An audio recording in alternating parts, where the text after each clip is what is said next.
Hello and welcome to another bite-sized episode of the SportsGrad podcast, proudly supported by Deakin University. Each Thursday, we give you the tactics you can use to land a dream job in sport.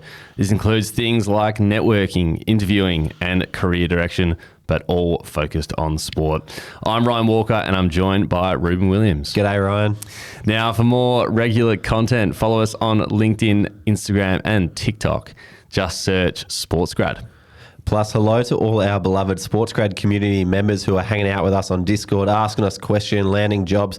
There's about 400 of them on Discord, which is amazing, and they've landed over 230 jobs in the sports industry at all your favourite organisations. So if you want to join them and start landing a role in sport, head to www.sportsgrad.com.au/community to join. Awesome, Rubes. Love it. Now, today we are talking about one of our favourite areas of sport and something that you have experience in, which is team operations. You know, that's things like working with elite teams to make sure that they have everything they need to go out there and perform. So we're going to have you give us the full rundown on what's involved and how to get a job. Yes. So for a bit of context, I worked as a team liaison officer for the New Zealand women's cricket team during the 2020 Women's World Cup. And I worked with them for a 4 or 5 week duration throughout the tournament. And the reason why this role is important and included in the tournament is because the teams are there to perform. They don't want to be worrying about all these nitty gritty stuff going on around them. They're literally there to step onto the cricket field and perform at their absolute best, put on a show, make the fans happy. And so for the team liaison officer and anyone in operations roles, it's really up to you to take care of all the logistical things behind the scenes so that they are just in a clear frame of mind, not having to worry about anything else. So that's why they're there. Amazing. It sounds hectic, which is awesome, but you get to basically see everything about the team, which is super exciting. Tell us a little bit about the day-to-day of the job. Yeah, absolutely. So each morning I'd wake up and I'd put together a little run sheet of the day of what was going to happen, where we had to be, timings for things, even things like the meals, what was coming up. So I'd send a team run sheet to the team manager for her to distribute. And then say if it was a training day, I might then drive all the baggage, so all the team kits, the cricket kits, from the team hotel in my little van over to the training ground. I'd unpack the kits, set them up in the team change room so that when the team arrived on the bus, they had all their kits there ready to go. Now, in between this, while the teams would train for like 2 or 3 hours, sometimes there'd be odd bits and pieces that the team manager would want from you. For example, it was one of the girls' birthdays during the tournament. So Belinda, the team manager, came up to me and said, "Hey, Reuben, can you duck off and get a cake and some candles so we can sing happy birthday for her later on?" So sure enough, took the team credit card, went off the shops, got a cake, got some candles, and those are the extra sort of things that you get asked to do on the job. The experiences of working in sport, eh? Yeah. How good's that? And in terms of who you're working with, who are some of those groups that you're dealing with day to day? Yeah, so the people who you deal with are the local organising committee, the team, and all the different suppliers. So your role is essentially in the title. You're the liaison between all these different touch points. So the local organising committee, which is being the ICC T20 World Cup, they have a whole lot of information about how the tournament's going to be run, and it needs to get to the team manager, the coaches, the players.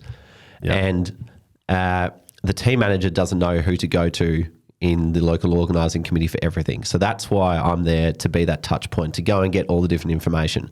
Yeah. Similarly, if we are at an airport, for example, and we've got an issue with a bag missing, or if there's been a change to the flight, all of that information is better to come through one person. So the liaison's role is to be that touch point. So I would deal with the airline staff, or I'd deal with the bus staff or the hotel staff. For example, laundry used to go missing all the time. So to make sure that, you didn't have coaches and players and team managers, everyone just bombarding the hotel staff to be like, "Where's my laundry?" The team manager would just say to the team, "It's okay, Reuben's dealing with it. He'll feed the information back when it's ready." So I would be that touch point with the hotel staff. Yeah, awesome. Sounds like you need to be a jack of all trades. You do. What's that saying? Jack of all trades, master of none. No. No, you're a master of many. Now, where are you when you're doing this job? Because I can imagine it would be a little bit different to a standard office job. Oh, yeah, absolutely. So for this tournament time role, you're on the road the entire time. So you're doing your role either at the hotel, at the venue, or in an airport. Yeah. Like it really isn't anything else during the tournament.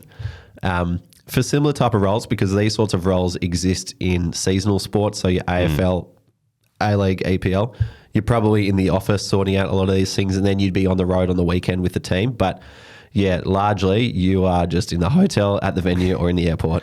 A lot of working on your phone, I would have thought as well. Oh, yeah. And about 1 million phone calls. So that's always good.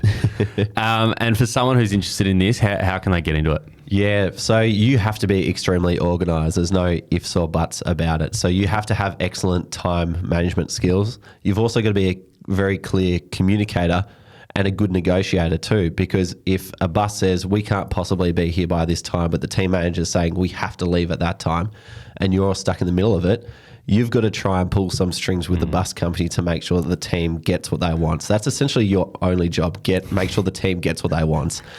And you can have a lot of people push back and say, no, it's just not possible, but you really have to negotiate hard to make sure that things happen for the team. Yep.